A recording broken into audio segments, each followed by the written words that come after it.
Second half ready to get underway. The Colts with a lead, and they will receive the football.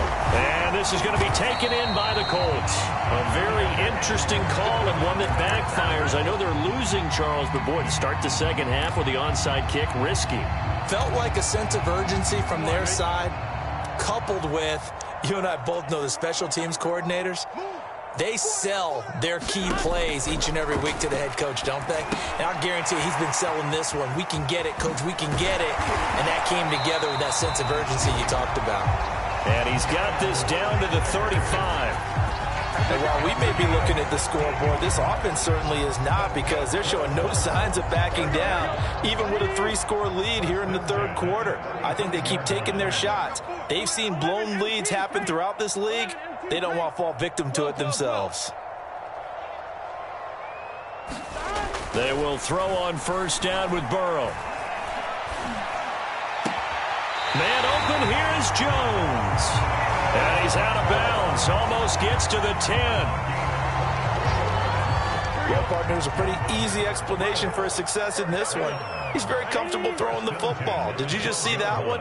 In the pocket, no real pressure, yet to be sacked today. When he's that comfortable, that leads to those types of completions.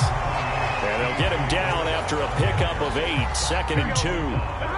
8 yards the gain on that last run. Here's 2nd and a couple. They run once more with Dillon. And he'll only get a yard to bring up 3rd and 1. The good run on first down followed up by a not-so-good run on 2nd down. Now let's find out if they're going to stick with the run here on 3rd down. A lot of people would love to see some play action here. I say go with your best running play over your best blocker.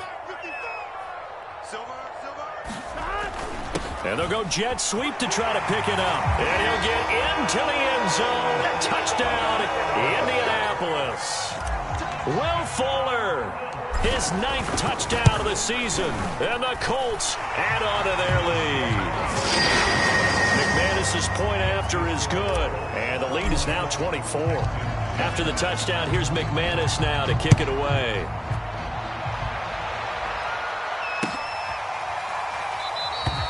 Eskridge going to keep this one in the end zone, and they'll start at the 25-yard line.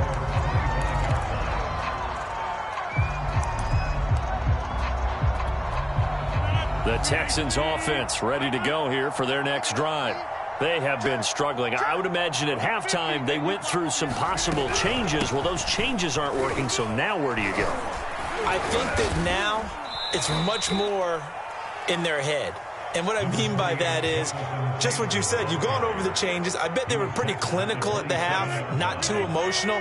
They might need to go to the emotional side, because you've got to find something, some spark somewhere. And so far, just being calm hasn't exactly worked. They need any spark at this point. And he powers his way up past the 30.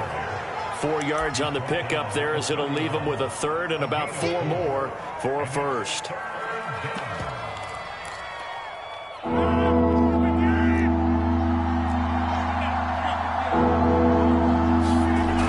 They'll run the toss here with Taylor. And he went backwards. He'll be down at the 30. A loss of a yard, and it brings up 4th. I think it's pretty evident. We can say what a difference a week makes. Last week, he ran pretty much wild, didn't he? Did pretty much what he wanted to do. But this one, they stopped him cold. That, to me, that's good scouting and even better execution. Yeah, and they stopped him behind the line right there. They obviously watched the tape a few times and made some adjustments.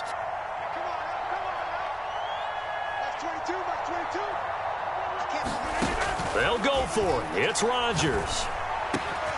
And his pass is intercepted for the 4th time today. Picked up by Dane Cruikshank. And he's going to take this one back to the 37-yard line. Charles, whatever's going on between his ears right now, it's just not completely calculated correctly. 7 picks between last week and this week after that one. And they always say the most important part of a player is those 6 inches between the ears. But right now, it's all those interceptions that are going on. So whoever his trusted confidant is on the sidelines, I don't know if it's the offense coordinator, the quarterback's coach, maybe the backup quarterback, that's who he needs to get with now and get himself calm. The run got 4. Now they deal with a 2nd and 6. Sanders here as they run out of the gun. It'll be a pickup of a couple, and it leaves him with a 3rd and 3. I know the scouting report on him is that he doesn't possess the eye discipline to be an elite linebacker. What that means is his ability to read, react, and make a play. But on that one, he looked like one of those guys. Burrow on 3rd down. Toward the sideline. Did he keep the feet in? Yes, he got them both down, says the side judge. And that's good enough for a 1st down. A lot of deflated looks on that defense. It seems like they just cannot find a way to get a key stop on 3rd down. Here's another conversion. And now this offense, they're in a position to go up even further as they've got it 1st and goal. It'll be a gain of 5 there as they move closer. It's 2nd and goal.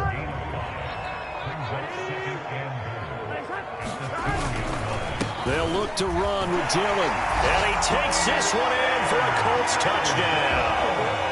A.J. Dillon, his 2nd touchdown of the afternoon. And the Colts just continue to pour it on. Extra point from McManus is good. And the lead will swell by 1 more. After the touchdown, here's McManus now to kick it away. Here's Moore. He will return it. And no chance to get away as they'll get him down at about the 17-yard line.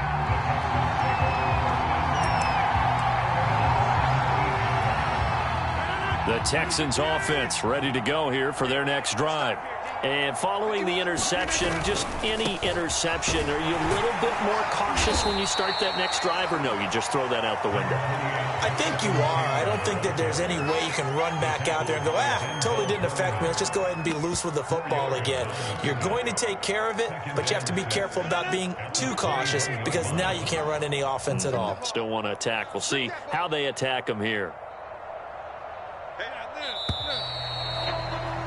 And they're not going to get to the line to run another play. So we will switch ends as the 3rd quarter has come to a close. We'll return with more after this. You're watching the NFL on EA Sports.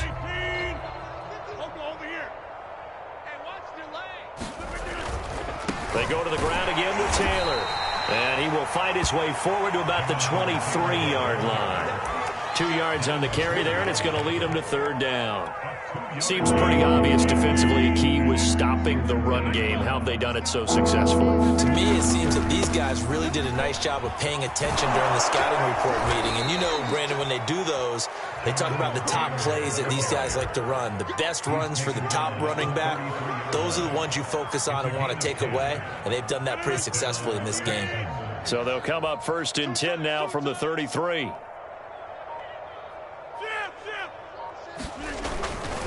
They'll try the left side with Taylor. And he stopped immediately there.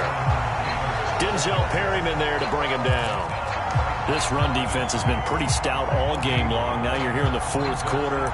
Should rely more on the passing attack? I don't think you have any choice, and I don't think you have to dress it up at all either. Throughout the first 3 quarters, you're still trying to convince the defense that you may run the football. That's out the window right now. Protect, let your quarterback operate, and try and find some targets in the open field downfield. Not much there. Maybe a couple up to the 35. When we talk about defenders, specifically linebackers, keeping their eyes in the right spot, he had that eye down the entire time. And you know that's not easily done because they throw a lot of misdirection at you. They try and fool you and get your eyes in the wrong place. But you're right about that one. He correctly figured that one out and made a really nice play. On 3rd down, here's Taylor. And he will lose yardage back to the 34-yard line.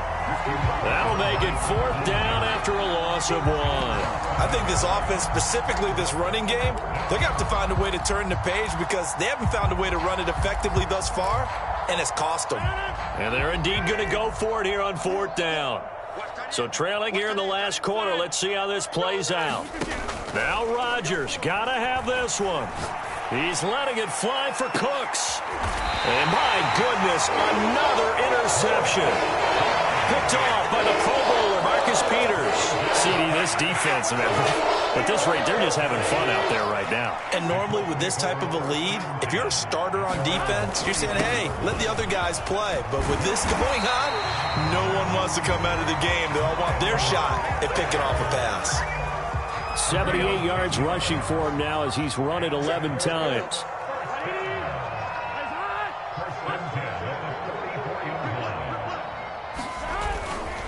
Right back to Sanders on first down. It was Kwity Paye who made the stop coming off the edge. Brandon, I've got to think this offensive line has got some smiles on its faces. And I know it sounds crazy, but they practiced for this back in training camp. They knew they'd be in situations where it'd be extra defenders in the box coming after them, trying to keep them from locking down a game. Right now, they want to show the world they're up to the challenge.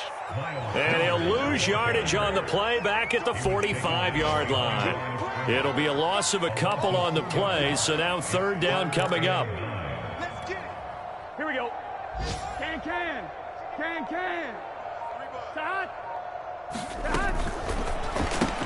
He's got Fuller.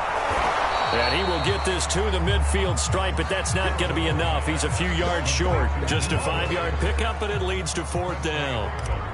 The Colts send out their punter, as he should be able to pin him back deep here with his first punt.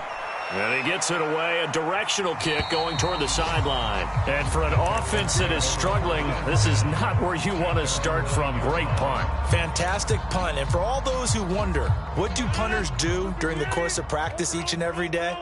The best ones do what we just saw there. Work on positioning the football and helping their team. He'll check this one down to Taylor. And able to get it here to about the 16-yard line. So the completion good for 7 there.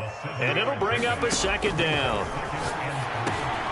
And now here is another interception.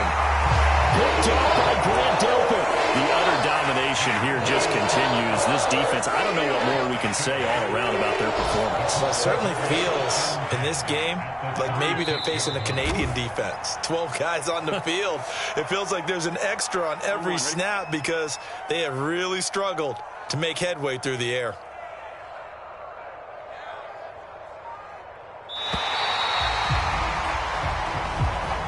So this one winds up an Indianapolis victory. And, you know, it wasn't a shutout. They did give up the points in the first quarter, but second, third, and fourth quarter, they held them scoreless. Brandon, if you throw a shutout for quarters 2, 3, and 4, you can win a lot of games in this league. And this felt a lot like, almost like if you say baseball, and the pitcher goes through the lineup the first time, and the hitters get to see him, and then they come out after that, and the bats start blazing, right? I think they saw their best stuff in the first quarter and just shut everything down from that point on. What a great, convincing performance.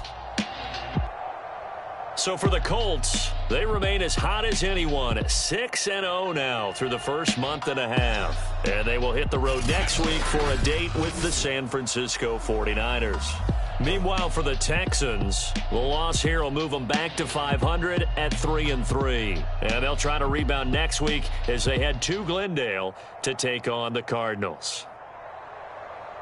That'll do it for us. I'm Brandon Gaudin alongside Charles Davis. Thanks to our entire crew as well. We'll talk to you next.